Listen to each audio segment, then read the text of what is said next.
আসসালামু আলাইকুম বন্ধুরা, সবাই কেমন আছেন? নতুন আরেকটি ভিডিওতে আপনাদের স্বাগতম। আজ আমি আপনাদের দেখাবো আমরা যারা মিয়ানমার ভ্রমণ করব, বিশেষ করে ইয়াঙ্গন শহরে। আসলে মিয়ানমার একটা বৌদ্ধ দেশ, বিধর্মী লোক বেশি ওখানে। তা আমাদের যেহেতু আমরা মুসলমান, হালাল খাবার এবং মুসলিম খাবার কোথায় পাবো সে বিষয়ে আমাদের জানা দরকার। মিয়ানমারে আপনারা যারা ঘুরতে যাবেন অবশ্যই মিয়ানমারে হালাল খাবার কোথায় পাবেন সে বিষয়ে আমি তথ্য দেওয়ার চেষ্টা করব। এই যে দেখতে পাচ্ছেন ওয়েলকাম স্টার কাবাব, ওনার নাম হচ্ছে তানজিদ ভাই। উনি অত্যন্ত হেল্পফুল, মিয়ানমারের প্রতিষ্ঠিত ব্যবসায়ী। মূলত এই রেস্টুরেন্টটি ওনারই। তা আপনারা যারা মিয়ানমার যাবেন তা আপনারা এই রেস্টুরেন্টে খেতে পারেন। আমরাও খেয়েছি মিয়ানমার ইয়াঙ্গুনে গিয়ে। অত্যন্ত সুস্বাদু খাবার এবং বাংলাদেশি খাবার পেয়ে যাবেন। এই যে দেখুন, দেখতে পাচ্ছেন ছবিগুলা, এই যে সমোচা বাংলাদেশের, আসলে অনেক সুস্বাদু। আপনারা যারা ট্রাই না করলে বুঝবেন না। রেস্টুরেন্টের লোকেশন আপনারা গুগলে পেয়ে যাবেন। রেস্টুরেন্টের নাম হলো স্টার কাবাব, আমি শুরুতে নামটা দেখিয়েছি। সম্মানিত ভিউয়ার্স, এই রেস্টুরেন্ট কর্তৃপক্ষের নাম্বার বা যোগাযোগ করতে চাইলে তাদের সাথে অবশ্যই কমেন্ট করবেন ভিডিওর নিচে। আমি তাদের নাম্বারটি আপনাদের দেওয়ার চেষ্টা করব। আর তাদের মাধ্যমে মিয়ানমারের অভ্যন্তরীণ নানান বিষয় এবং নানান কিছু সব সমস্যা সমাধান করতে পারবেন।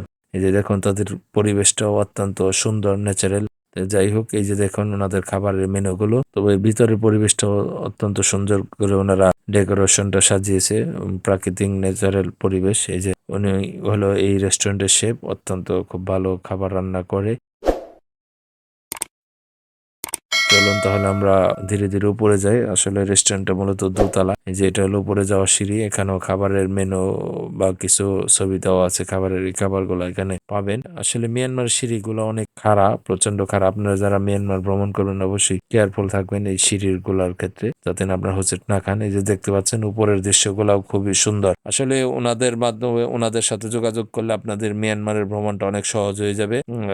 মিয়ানমারের কারেন্সি কিভাবে আপনারা চেঞ্জ করবেন বা কোথায় পাবেন, ডলার কিভাবে ভাঙাবেন এবং ভালো রেট পাবেন, কোথায় থাকবেন, এবং অবশ্যই ওনাদের রেস্টুরেন্ট আছে, এখানে খেতে পারবেন, কোনো রকম ঝামেলা হবে না এবং খাবারও খুব সুলভ মূল্যে পাওয়া যায়। আর ওনারাই আপনাদের সবকিছু অ্যারেঞ্জ করে দিতে পারবে যদি আপনারা ওনাদের সাথে যোগাযোগ করেন। আসলে যে কোনো দেশে আমরা নতুন যাই, যদি বাংলাদেশি ভালো লোক না পাওয়া যায় তাহলে আমাদের ভ্রমণটা খুব কষ্টসাধ্য হয়ে যায় এবং অনিশ্চিত হয়ে যায়। যে দেখুন এখানে আপনারা অনেকে একসাথে বসেও লাঞ্চ ডিনার এগুলো সারতে পারবেন। এই ফ্যানও আছে, এসিও আছে, পরিবেশটা খুবই সুন্দর। তবে ওনাদের সাথে যোগাযোগ করলে মিয়ানমারের ভিসা পাওয়ার ব্যাপারে, খাবারের ব্যাপারে, কারেন্সির ব্যাপারে সব দিকে হেল্প হবে। আমি মিয়ানমার যাই প্রচন্ড একটা ধরা খেয়েছি, সেটা পরবর্তী ভিডিওতে আপনাদের জানাবো। তো চলুন আমরা ধীরে ধীরে নিচে যাই। তো মিয়ানমারের সম্পর্কে আমার আরো ভিডিও আসবে, তা আপনারা সাথে থাকবেন এবং আমার ফেসবুক পেজটি ফলো করবেন আর ইউটিউব চ্যানেলটি সাবস্ক্রাইব করবেন। আর ভিডিওটি ভালো লাগলে অবশ্যই লাইক করবেন আর শেয়ার করে বন্ধুদের মাঝে দেখার সুযোগ করে দিবেন।